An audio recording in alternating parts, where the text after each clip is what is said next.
highlights sa SONA ni Pangulong Bongbong Marcos Jr. ay taliwas sa realidad. Mga pangakong hindi natupad o naglaho ay nangangahulugan na isa siyang weak leader.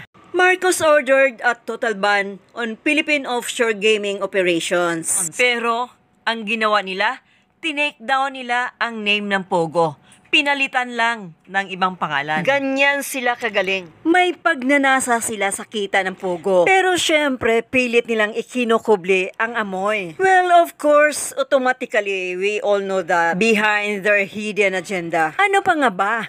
Kawawang taong bayan. Marcos addressed the high prices of rice. So guys, he just only recognizing the struggles or hardship ng mga Pilipino when he talks about the high prices at sa iba pang mga bilihin. But behind that, he has no empathy at all. Hindi niya naririnig ang iyak ng sambayan ng Pilipino. Nagpapakasarap sa party-party lang. At panay biyahe, pero wala namang investor na nakuha. Marcos claimed that his anti-narcotic has been bloodless raw. So yun ang strategy na ginamit ni Marcos.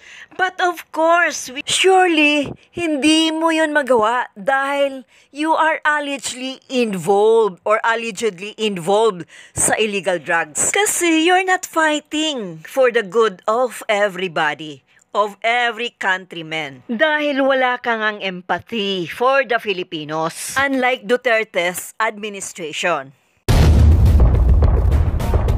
Marcos noted the progress of government infrastructure. Meron ba tayong nakita? Wala.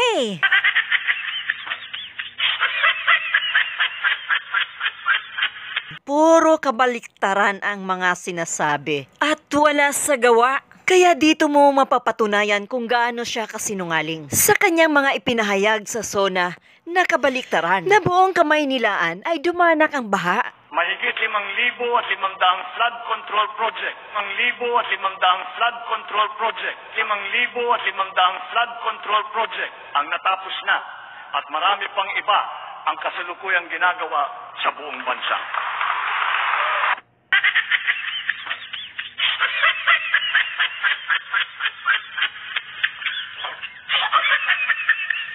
Oh, kitang-kita natin ang kasinungalingan ni Bangag. Nasaan na yung flood control na sinasabi niya?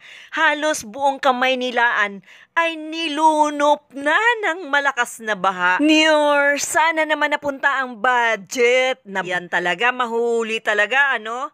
Mahuli talaga ang mga kasinungalingan mo. There is always something wrong behind. A hidden agenda or personal interest.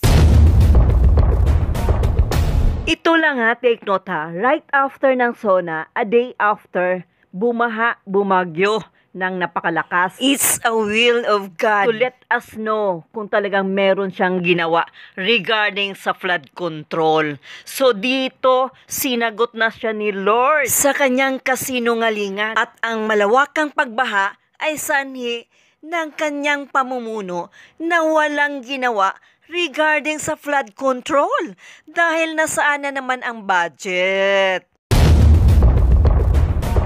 So ngayon, sa mga nabubulag-bulagan pa sa mga pamumuno ni Dionyor, well, good luck!